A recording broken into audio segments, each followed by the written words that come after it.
This thing is going to be the official replacement of the Lamborghini Aventador after an 11-year run.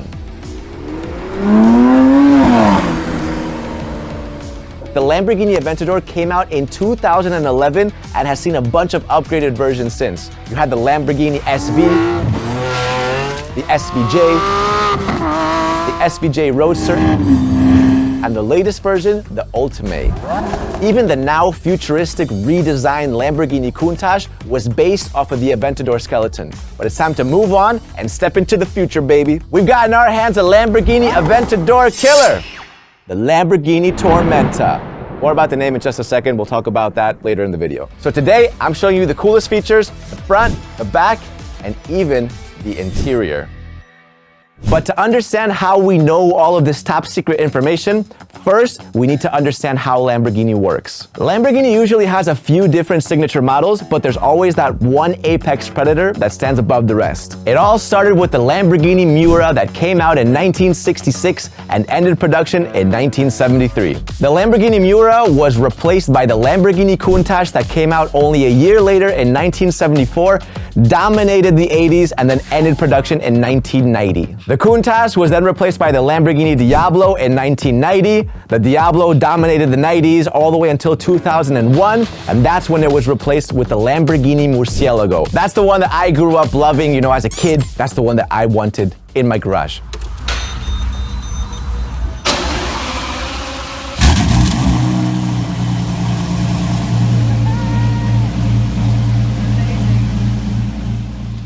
In 2011, the Lamborghini Aventador replaced the Murcielago, and now we find ourselves taking the leap into the next generation of the future apex predator of the Lamborghini. Now, in between these models, Lamborghini has liked to release standalone models to kind of tease some of the tech and specs that's going to come out in the future. For example, the Lamborghini Reventon. The Lamborghini Reventon came out towards the end of the Murcielago's life cycle before the Aventador came out, but they offered some spoilers of what was to come.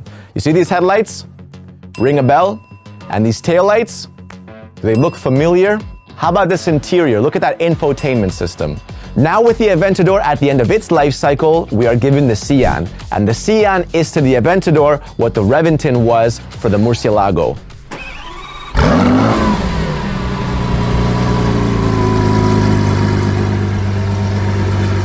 So the Sian offers us a bunch of spoilers of what's to come with the Lamborghini Tormenta. Lamborghini also released the Centenario, and I think that the Tormenta will have some features from that car as well, but the Sian should be the main indicator. For one, the Y shapes at the front. You see the Sian has these Y shapes at the front. Lamborghini has been teasing this. Even with the latest Lamborghini Huracan Technica, we can definitely expect this to come up with the Tormenta. We have here a beautiful technical functionality with the Y-shape air curtain.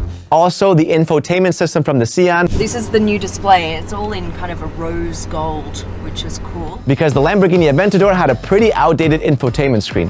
Even the latest Ultimate, look at this screen, man. We're in the year 2022 and Lamborghini Aventadors still have this kind of screen. They're doing that on purpose because the new Lamborghini will have a refreshed, completely touch screen, nice large display to make the interior look beautiful. Also, possibly the most important teaser from the Sian is that it's a hybrid. Sian symbolizes the very first time Lamborghini uses electrification in their cars. As much as you love naturally aspirated V12, I also really love hybrid cars and the use of electricity because it gives you that instant torque. To be honest, it's actually an ideal situation for all supercars in general because all everyone does is complain about electric cars for not having any sounds. Electric cars, yeah, they're super fast, but they don't rip into your senses, When you're driving an Aventador, you don't just have sound, you have feel. You're sitting down, you're gripping the steering wheel, and you're just hearing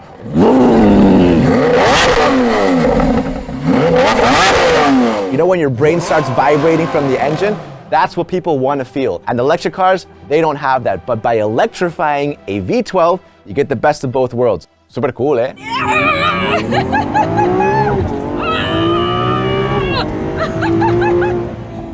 Now, this engine is where the name Tormenta comes from. You see, Lamborghini's been using Spanish-influenced words instead of Italian. Why?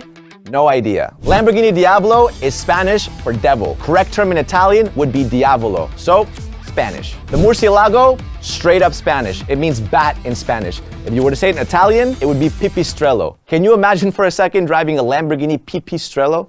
Me neither. So anyways, Spanish again. The Lamborghini Aventador was named after a Spanish fighting bull. That doesn't even exist in the Italian language, so more Spanish. Lamborghini Huracan, that's right, you guessed it again, it's the Spanish for the word hurricane. The correct term in Italian would be uragano. So I made my point, they love Spanish words. And here we are, trying to discover the upcoming Lamborghini's name. Now, as a highly intelligent individual, I thought to myself, electrified V12 sounds like thunder and lightning. Thunder and lightning is a storm. The Spanish word for storm is tormenta. I mean, that makes sense, right?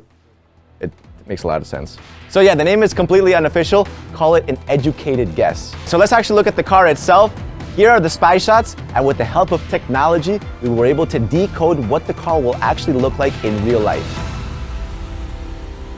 So at the front of the car, you have the Y shapes that we talked about earlier. Some people think it'll have the same Y-shaped headlights from the Sian or even from the Terzo Millennio. The Terzo Millennio lights do seem a bit thinner and could maybe make it to the Tormenta, but realistically, I have a feeling we will get something like kind of in between. It might maintain the Y shapes, but it doesn't have to necessarily be as a light, similar to the Huracan Technica. As much as I would like for it to be true, I'm not sure if the Y shapes will actually be lights, but I'm hoping they are. They would look absolutely sick if they had Y-shaped headlights. As you can observe, you're also gonna have this small fin on either side of the front, digging into these huge intakes, which look friggin' awesome. And you also have these vents on the hood for a little bit of extra sizzle. On the sides, you also have this kind of double air intakes with a few fins running horizontally down the middle, similar to the Lamborghini Centenario. You know what else this Lamborghini is using from the Centenario? The taillights. Look at them. Lamborghini is going to take these sick Y-shaped lights and stick them on the Tormenta. And between them will be 4 exhaust pipes horizontally aligned running down the middle, which also look sweet. Also, according to the photographers taking the spy shots, this car will have an active spoiler. That's right, moving wings, baby. Probably not as crazy as the Zenvo TSRS, but we all like moving wings. Lastly, we got the interior. Okay, this is purely speculation because we haven't seen any spy shots as a reference, but it does look pretty cool. We used the Lamborghini Sian interior as a base and gave it some upgrades. I think it'll look like, I don't know, maybe 50% like this, but we had to show you guys something, right? We're doing a full reveal. I gotta show you guys something for the inside, so this is our best guess. Anyways, what other features do you think the car's gonna have? What would you like to see? What do you think the real name's gonna be? Let me know in the comments. Like the video, subscribe to the channel. I'll see you guys next time.